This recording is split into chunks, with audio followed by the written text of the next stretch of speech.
बच्चों, चलिए हम लोग पढ़ाई करते हैं पूरे जोश के साथ। बड़े बूढ़े बच्चे जो भी हैं सब लोग आ जाए, क्योंकि पढ़ाई करने की कोई उम्र नहीं होती है। Education is life long process and learning is life long process.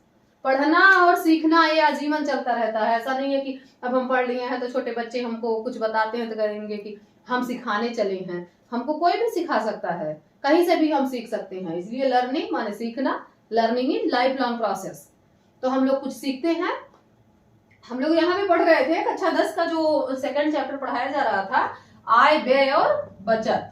आय व्यय और बचत।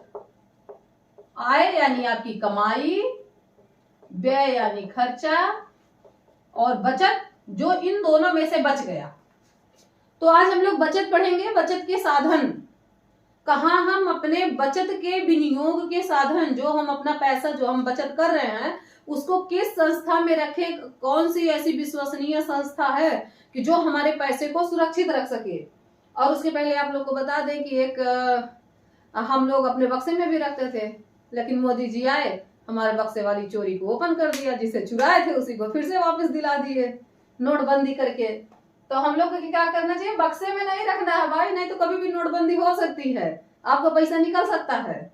इसलिए आप ऐसी विश्वसनीय संस्था चुनिए अपना पैसा, जहां पे आपका पैसा बढ़े भी, ब्याज भी लगे। और अच्छा, ऐसा नहीं कि कोई आया, बहुत फाइनेंस कंपनियां हैं आपको लुभाने देती हैं कि इतना पैसा हो जाएगा, 6 महीने में दुगना हो जाएगा। लेकिन अच्छे से जांच परख के फिर हम अपना पैसा लगाएंगे, क्योंकि बहुत मेहनत से कमाते हैं और कमाने से ज्यादा मेहनत से बचा पाते हैं।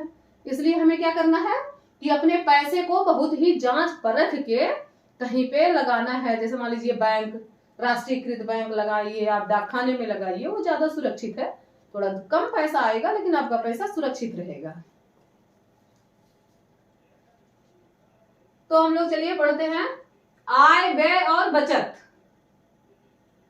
तो बचत क्या है, पहले जो हमारी आय है उससे हम जो खर्चा है उसको हम माइनस कर देंगे, इक्वल टू आपका क्या आ जाएगा, बचत।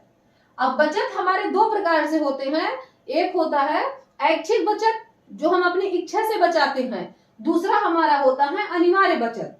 तो ऐच्छिक बचत जो हम अपनी इच्छा से, जैसे मान लीजिए जो हमारा पैसा खर्चा करने के बाद जो हमारा पैसा बचा उसको हम क्या करेंगे कि कहीं बैंक में, डाकखाने में, बीमा में लगाएंगे। लेकिन अनिवार्य क्या है, जो सरकारी कर्मचारी, जैसे मान लीजिए एनपीएस, जीपीएफ, ये क्या होता है, आपका इच्छा नहीं भी है फिर भी आपके पैसे का 10% या जो सरकार निर्धारित करे समय के साथ उतना आपको अपने सैलरी में से, अपने वेतन में से कटा के उस अकाउंट में वो आपका कट जाता है। बचा हुआ पैसा आपके सैलरी अकाउंट में आ जाता है। ये हमारी होती है अनिवार्य बचत। तो दो प्रकार की बचत हम होती है, एक होती है ऐच्छिक बचत, एक होती है अनिवार्य बचत।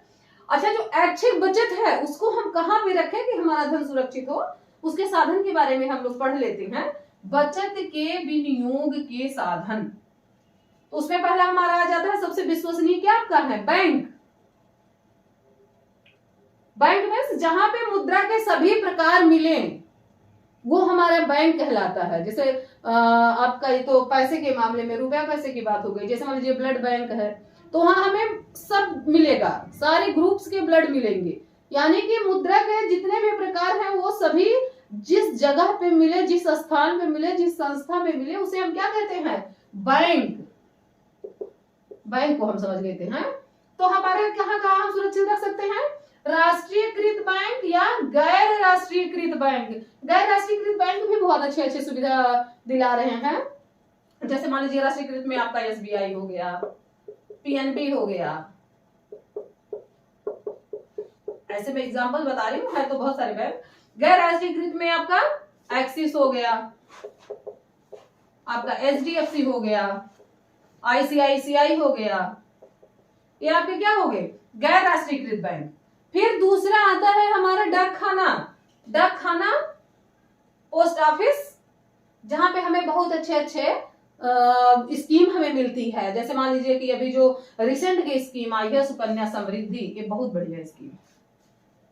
तो कहेंगे जिसको बचत करना है, आपके पास लड़की है, घर में होती हैं लड़कियां 18 साल की एज तक, आप जो है अपने बालिका का इस अगर आपके पास पैसे बचा पा रहे हैं तो आप अपना पैसा आप यहीं पे लगाइए।